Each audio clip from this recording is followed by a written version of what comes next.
તમે બધા આનંદમાં હશો અને શાંતિથી તમારો અભ્યાસક્રમ આપણે આગળ વધી રહ્યો છે.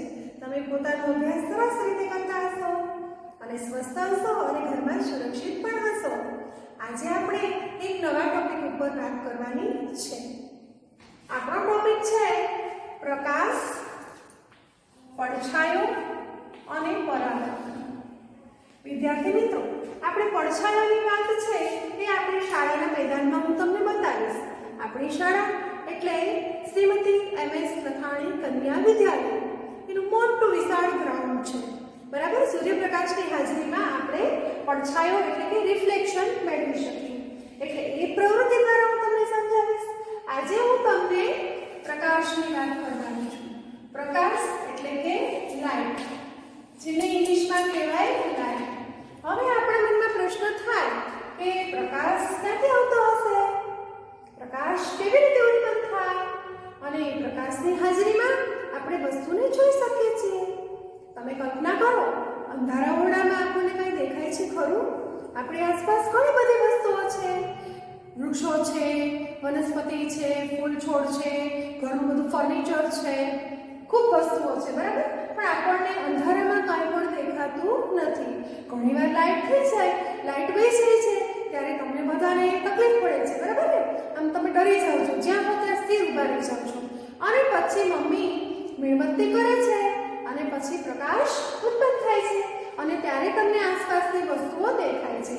એટલે કે પ્રકાશની હાજરીમાં આપણે વસ્તુઓને જોઈ શકીએ છીએ. હવે આ પ્રકાશ ક્યાંથી આવતો હશે? તો સૂર્યમાંથી. સૂર્ય એ ઉર્જાનો મુખ્ય સ્ત્રોત છે, આપણને ખ્યાલ છે. તો સૂર્યપ્રકાશની હાજરીમાં આપણે દિવસ દરમિયાન બધી જ વસ્તુઓ જોઈ શકીએ છીએ. તો વિદ્યાર્થી મિત્રો, સૂર્યના કિરણો એ છે એની હાજરીમાં આપણે બધું જોઈ શકીએ છીએ. અને બીજું કઈ રીતે આવતું હશે? તો મીણબત્તી. તમે લોકોએ મીણબત્તી જોયેલી છે. મીણબત્તીના પ્રકાશથી પણ વસ્તુઓ આપણને દેખાય છે. તો આપણે મીણબત્તીની પણ આકૃતિ એક દોરીએ, બરાબર. મીણબત્તીના પ્રકાશથી પણ વસ્તુઓ આપણને દેખાઈ શકે છે. અને ત્રીજી વસ્તુ છે આ છે બલ્બ. બલ્બની હાજરીમાં પણ તમે વસ્તુઓ જોઈ શકો છો. એટલે બલ્બ છે એ પ્રકાશને ઉત્પન્ન કરે છે. આ બલ્બની અંદર ફિલામેન્ટ હોય છે.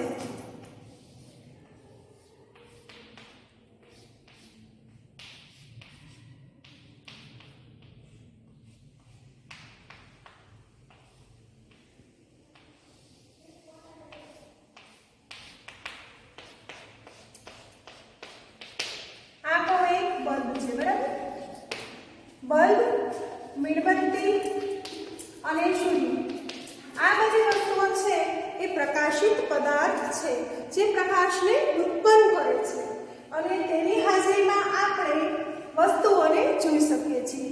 તો વિદ્યાર્થી મિત્રો, આપણે આ બધી પ્રકાશની વાત કરી.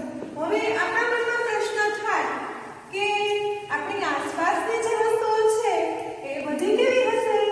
તો ચાલો આપણે તેનું વર્ગીકરણ કરીએ. વિદ્યાર્થી મિત્રો, તમારી પરીક્ષાની અંદર વર્ગીકરણનો પ્રશ્ન પૂછાય છે. તો આપણે આજે પ્રશ્ન વાઇઝ થોડોક અભ્યાસ કરતા જઈએ. આપણી આસપાસ 3 પ્રકારના પદાર્થ હોય છે. આપણે એની વાત કરીએ. પારદર્શક, અપારદર્શક અને પારભાષક. આ 3 પ્રકારના પદાર્થો આપણી આસપાસ હોય છે. એટલે તમને વર્ગીકરણ કરવાનો પ્રશ્ન પરીક્ષામાં પૂછાય તો તમને વસ્તુઓના નામ આપેલા હોય.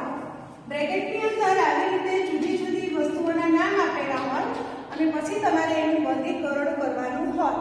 આ રીતે પણ એક પ્રશ્ન પૂછાઈ શકે. વિદ્યાર્થી મિત્રો, બીજો પ્રશ્ન છે એ આપણને તફાવત પૂછાઈ શકે. તફાવત પૂછાય તો એમાં તમારે 2 ભાગ પાડીને તમારે તફાવતના 2 મુદ્દા લખવાના છે. ઘણીવાર હું જોઉં છું કે અમુક વિદ્યાર્થીઓને આળસ થાય છે તો તફાવતની અંદર માત્ર એક જ મુદ્દો લખે છે તો એને એક જ માર્ક મળે છે. તફાવતમાં હંમેશા તમારે 2 થી 3 મુદ્દા સહભાગી છે, તો જ તમને પૂરા માર્ક્સ મળે છે. આ બાબત તમે ખાસ ધ્યાનમાં રાખજો.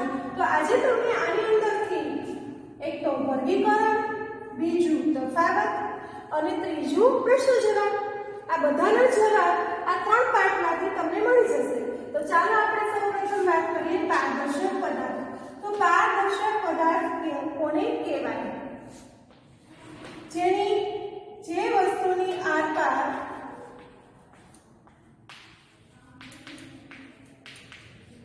સ્પષ્ટ જોઈ શકાય તેને પારદર્શક પદાર્થ કહેવાય. અને જે વસ્તુની આરપાર જોઈ શકાતું નથી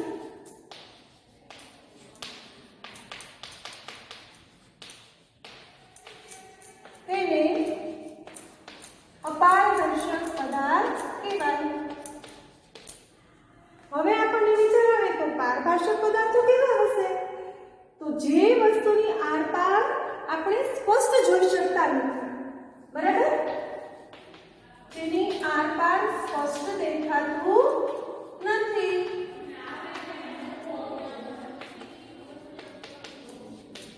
એટલે કે ધૂંધળું દેખાય છે.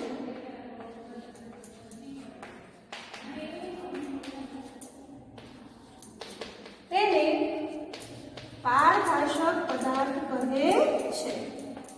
હવે વિદ્યાર્થી મિત્રો, આપણને વિચાર આવે કે આ પારદર્શક પદાર્થો કેવા હશે, અપારદર્શક પદાર્થો કેવા હશે અને પારદર્શક પદાર્થો કેવા હશે? તો આપણે તેનું વર્ગીકરણ વસ્તુ પ્રમાણે કરતા જઈએ. હવે તેના ઉદાહરણમાં આપણે કાચનો ગ્લાસ, હું તમને હમણાં બતાવું છું. કાચનો ગ્લાસ અને ચશ્માનો કાચ, પછી બીકર, કાચનું બીકર, આ પારદર્શક વસ્તુઓ છે. અપારદર્શક વસ્તુના ઉદાહરણ આપણે જોઈએ તો તમારું પાઠ્યપુસ્તક છે, ઊંટું છે અને થર્મોકોલ, જેની આરપાર કંઈ દેખાય નહીં. લાકડાનો ટુકડો પણ આવી શકે છે. અને પારદર્શક પદાર્થના ઉદાહરણ આપણે જોઈએ તો હું તમને પારદર્શક પદાર્થ બતાવું છું. જુઓ વિદ્યાર્થી મિત્રો, આની આરપાર તમને સ્પષ્ટ દેખાતું નથી. આની અંદર એક પદાર્થ છે, બરાબર, પણ તમને ખ્યાલ નથી આવતો કે આની અંદર શું હશે. એટલે જેની આરપાર સ્પષ્ટ દેખાય નહીં પણ ધૂંધળું ધૂંધળું દેખાય, કાંઈક છે ખરું, બરાબર, તો એને આપણે પારદર્શક પદાર્થ કહીએ છીએ. તો રંગીન પ્લાસ્ટિક બેગ,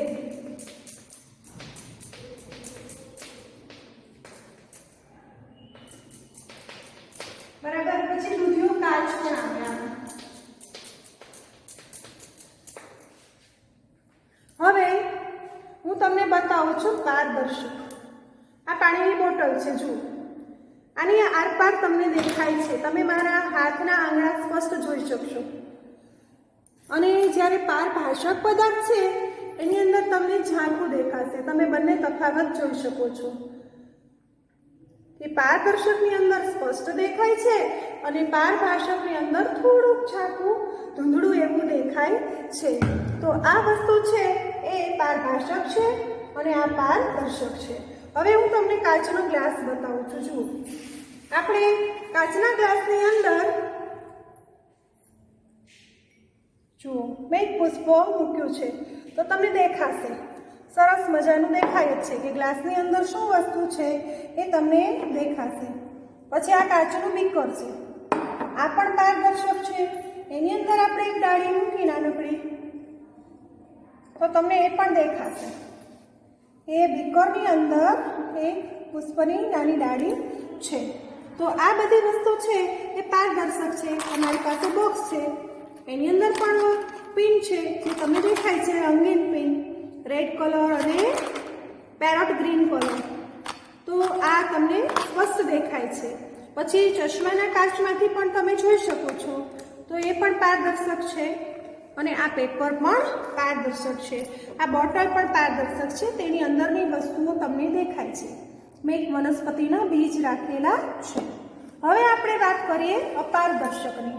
તો અપારદર્શક એની આરપાર કંઈ દેખાતું નથી. તમે જુઓ એની પાછળ શું છે તમને ખ્યાલ આવતો નથી.